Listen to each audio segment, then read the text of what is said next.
ایک ایسی قوم کو اللہ نے پیدا فرمایا جو دنیا کی سب سے طاقتور اور لمبی قوم تھی۔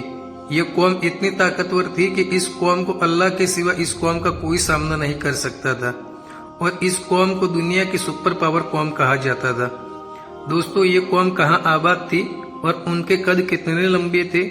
اس قوم میں پیدا ہونے والے انسان کتنے سال تک زندہ رہتے تھے؟ آج کی اس ویڈیو میں ہم بات کرنے والے ہیں، لہٰذا آپ سے گزارش ہے کہ حق کو پھیلانے میں ہمارا ساتھ دیجیے، چینل کو سبسکرائب کر کے۔ حضرت نوح علیہ السلام کے بیٹے شام کی نسل سے طاقتور قوم وجود میں آئی جس کو قوم عاد کہا جاتا ہے، جن کے قد سب سے لمبی اور طاقت بے انتہائی تھی۔ یہ قوم دنیا میں تقریباً 1500 سال تک آباد رہی۔ قوم عاد کے لوگ اس قدر طاقتور تھے کہ اپنے ایک ہاتھ سے بڑے بڑے درختوں کو جڑوں سے اکھاڑتے تھے۔ اس قوم کو پیدا ہونے والا انسان 1000 سال تک زندہ رہتا تھا۔ اس قوم کا سب سے لمبا انسان 750 فٹ کا ہوتا تھا اور سب سے چھوٹا انسان 450 فٹ کا۔ یہ لوگ پہاڑوں کو توڑ کر اپنے ناخنوں سے ڈیزائن بناتے تھے اور خوبصورت محلات بناتے تھے۔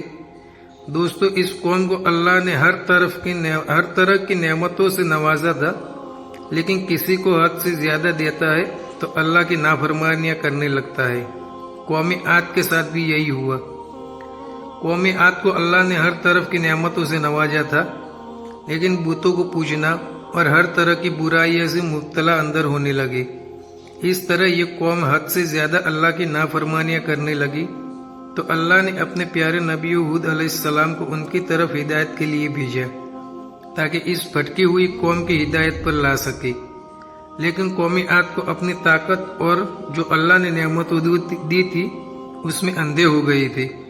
ہود علیہ السلام کی ایک بھی بات نہیں مانی قوم عاد نے، اور یہ لوگ تکبر میں آ گئے تھے، اللہ اور اللہ کے عذاب کو للکارنے لگے۔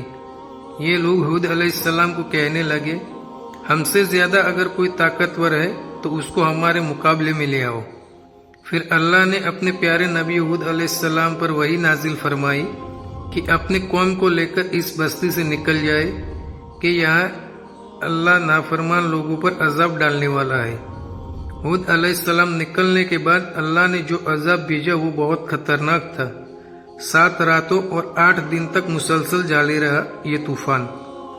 یہ ایسا طوفان تھا کہ قوم عاد کی پوری بستی ہوا میں اڑنے لگی۔ پوری بستی کو اللہ نے تباہ و برباد کر دیا عذاب ڈال کے۔ 750 فٹ والا انسان بھی ہوا میں اڑنے لگا تھا۔ اللہ ہم سب کی حفاظت فرمائے، پورے امت مسلمہ کی حفاظت فرمائے۔ آج بھی ان کے نشانات ملتے ہیں۔ اللہ ہم سب کی حفاظت فرمائے، آمین۔